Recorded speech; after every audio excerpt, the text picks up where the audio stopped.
Hindi panalo ang Amerika. Ayon dito sa report o ayon dito sa ating babasahin, ito daw yung gera na gumimbal mga kapatid no sa American Empire. Ano to mga tol, pag-usapan natin. I'm just a young nigga chillin' on it. First time I seen ice was a So ito'y isang opinion mga kapatid no ni Sanbir Singh Ranhotra. Again mga kapatid, ito ay opinion na. Opinion nitong author, no? Lahat tayo may sari-sariling opinion, pwedeng iba opinion mo, pwedeng iba opinion ko at pwedeng iba opinion nito. Hindi ito balita. Okay? Again, hindi ito balita. Ngayon pag-usapan natin 'to. Ito daw ang digmaan na yumanig, gumimbal dito sa American Empire. Bakit mga kapatid? Sabi niya, the war has not broken Iran's spine. No? Hindi daw nito na break o nasira yung spine o yung kumbaga gulugod ba tawag dito, yung backbone natin ng Iran.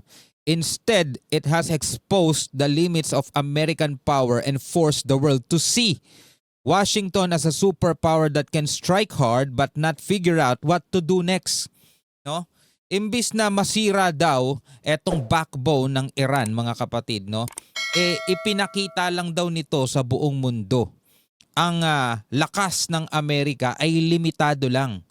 Oo, ang Amerika, sabing ganon, ay isang superpower na kayang bumakbak, kayang tumira, kayang mambomba, kayang mangwasak mga tol. Pero hindi daw nila alam kung ano na yung susunod na gagawin. Yun ang sabi rito mga tol. Next, sabi niya, Tehran's resilience has turned a tactical setback for Washington into a strategic shock. Again mga kapatid, kung makikita natin, kung usapin lang natin is yung lakas, puwersa, missile, airstrike, kakayanan, militar is talagang malakas etong Amerika mga tol. Nakita naman natin kung talagang paano dinurog ng Amerika yung mga gusali, yung mga facilities dito sa Iran. At hindi makabawi ang Iran sa Amerika dahil malayo sila. Mga tol, hindi nila mapaliparan ng missile etong American soil dahil nga malayo sila. So ang nagagantihan nila, syempre, yung mga malalapit lang, American bases dito sa iba't ibang Gulf countries. At syempre yung Israel, which is nagtamo rin mga tol ng napakaraming pinsala.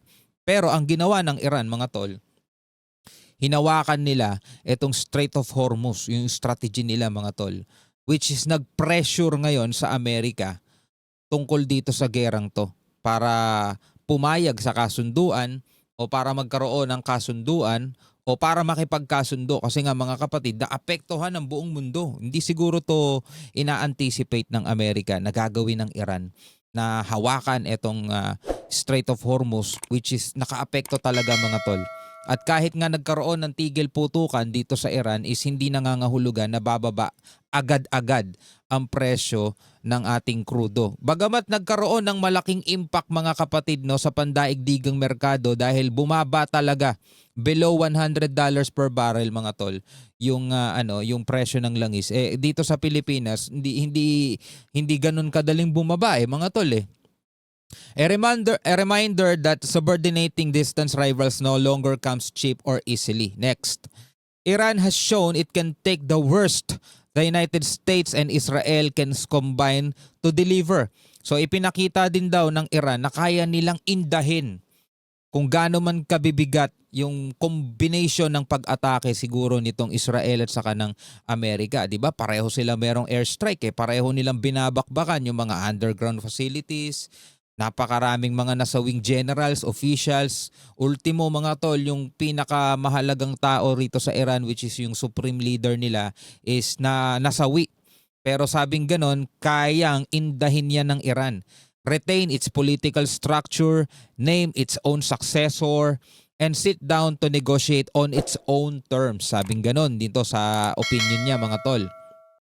That is not an American victory. So hindi daw yan panalo ng Amerika, sabi niya ganun. Again mga tol, hindi to balita . Dun sa mga hindi nakakaunawa, hindi to balita . Ito'y isang opinion ng author mga tol. Sabi nga ganun, that is not an American victory and it is not something that will be easily forgotten in a region where the memory of geopolitical humiliation runs long. So ano ang inyong masasabi tungkol dito mga tol sa opinion ni Sanbir Singh Ranhotra? Mga tol, ano ang inyong masasabi tungkol dyan? Comment kayo sa ibaba. Nagbabala ang Amerika mga kapatid kung sakasakaling hindi magiging tapat ang Iran dito sa 2 linggong tigil putukan o ceasefire.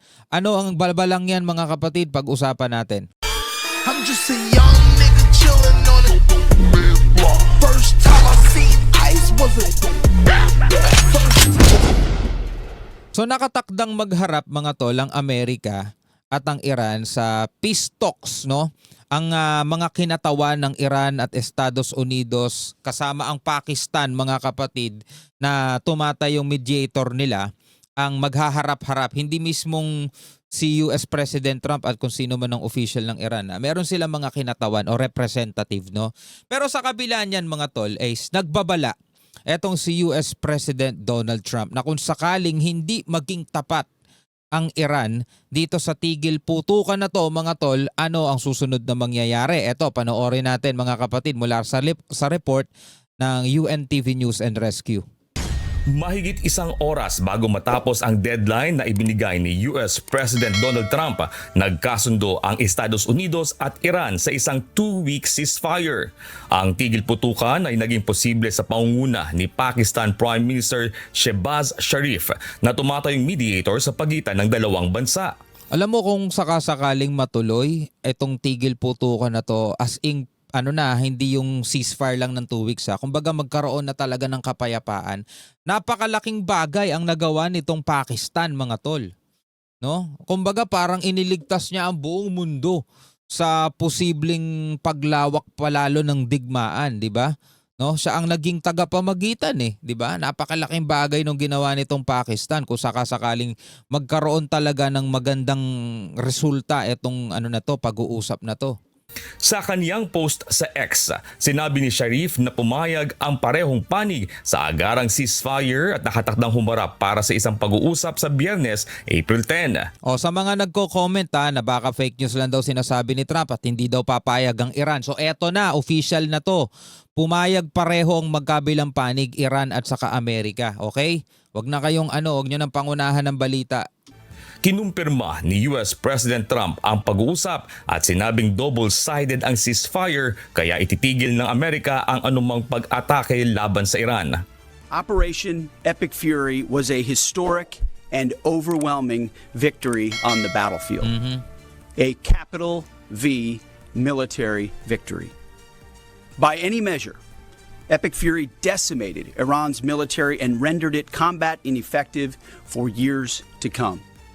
Ayon kay US Department of War Secretary Pete Hegseth, naging epektibo ang operasyon ng US at nawasak ang malaking bahagi ng military capability ng Iran. Dagdag pa nito, tinanggap ng Iran ang tigil putukan dahil sa matinding pressure mula sa pag-atake ng US. So iba-iba balita no? Yung ibang balita tinanggap ng Amerika, eto naman sabi ni Pete Hegseth, tinanggap ng Iran. So hindi natin alam kung sinong tumanggap talaga sa kanila pero ang importante is pareho silang nagkasundo mga tol na magkaroon ng ceasefire. Kasi itong mga sinasabi nila, kanya-kanyang ego nila yan di ba? Sinasabi ng Amerika sila ang panalo, tinanggap ng Iran, nakiusap ang Iran.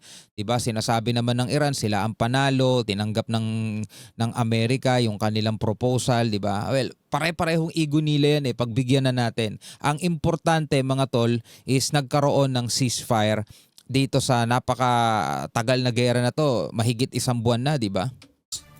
President Trump had the power to cripple Iran's entire economy in minutes. But he chose mercy. He spared those targets because Iran accepted the ceasefire under overwhelming pressure. Binigyang diin naman ng US military na handa silang anumang oras ay pagpatuloy ang operasyon sakaling hindi tumupad ang kabilang panig sa kasunduan. So pareho silang may babala. Kung naaalala ninyo mga tol, ang banta ng Iran, pwede daw silang tumalikod dito sa ceasefire na to kung hindi titigilan ng Israel etong Hezbollah sa Lebanon. At ang sinabi naman ngayon ng Amerika, anytime pwede silang umatake ulit kung hindi naman magiging honest o magiging tapat etong Iran dito sa 2-week ceasefire. No? So, tingnan natin kung ano mangyayari. ceasefire's a pause, and the joint force remains ready if ordered or called upon to resume combat operations. Sa panig naman ng Iran, sinabi ni Foreign Minister Abbas Araghchi na handa ang Iran na ihinto ang anumang opensiba kung titigil din ang pag-atake laban sa kanila. Binigyang diin din ito na ang pagpayag ng Iran sa negosasyon ay kasunod ng pagtanggap ng US sa 10-point proposal ng Iran. Kabilang dito ang pag-alis ng sanctions, pagkilala sa karapatan ng Iran sa uranium enrichment at pagkontrol sa Strait of Hormuz. Sa kabila ng pahayag ni Trump na workable ang proposal ng Iran, nanindigan ang Amerika na hindi maaaring magkaroon ng kapasidad ang Iran na makabuo ng nuclear weapon. Always been non-negotiable that they won't have nuclear capabilities. And so right now it's buried and we're watching it. We know exactly what they have. And they know that, and they will either give it to us, which the president has laid out.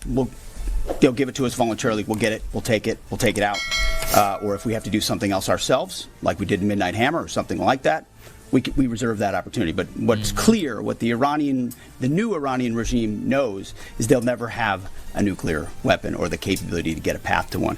Aminado naman ang Amerika na bagamat nagdeklara na ng tigil putukan ang dalawang panig ay nananatiling walang garantiya ng ganap na kapayapaan. Sa panig ng Estados Unidos, umaasa umano sila na magiging tapat ang Iran sa kasunduan dahil kung hindi ay nakahanda ang Amerika na tapusin ang kanilang nasimulan. Well, napakabilis magbago ng sitwasyon mga tol. 'Di ba? Halimbawa na lang yung mga deklarasyon, yung mga post ni US President Donald Trump, ito yung ipopost niya sa umaga at biglang ito na yung ipopost niya sa gabi. Ganon kabilis magbago ang deklarasyon. So wala talagang garantiya, no, etong 2-week ceasefire. Pero dito sa 2-week ceasefire na to, kung sakaling matutuloy at mabubuo, is kahit papano is malaking paghinga, no, dito sa mga mamamayan. Importante na, no, dito sa mga mamamayan, malaking hinga to. Sa mga OFW na nandiyan, malaking paghinga to. At 2 linggo sila siguro kahit papaano makakatulog ng mahimbing at hindi nagtatakbuhan sa mga bomb shelter. Mga kapatid, napakalaking bagay nun. At eto na rin yung pagkakataon siguro para doon sa mga OFW na gustong lumikas, no, agad-agad, no? Patuloy natin. If the Iranians are willing, in good faith, to work with us, I think we can make an agreement. If they're going to lie, if they're going to cheat, if they're going to try to prevent even the fragile truce that we've set up from taking place, then they're not going to be happy. Jack De Ocampo. Alright mga kapatid, so eto na ang mga balita ngayon. Parehong nagbigay ng babala ang Iran at ang Israel, ang Iran at ang US, no, na pwede nilang talikuran o ihinto etong 2-week ceasefire na to kung may kanya-kanya silang sinasabi. Halimbawa dito sa Iran, pwede daw nilang talikuran ang ceasefire kung hindi ihihinto ng Israel ang pag-atake sa Lebanon o Hezbollah. Eto namang sa Amerika, pwede nilang ipagpatuloy ang pag-atake rito sa Iran o ituloy yung 48 hours na deadline ni Trump, no? Kung ano man yung gagawin nila doon. Kung sakaling hindi naman magiging tapat sa ceasefire etong Iran. But then again mga kapatid, tayo naman ang kahilingan natin is sana magkaroon talaga ng peace talks, sana magkaroon na talaga ng permanenteng kapayapaan dito sa Middle East, no? Ano ang inyong masasabi rito? Comment na lamang kayo sa ibaba.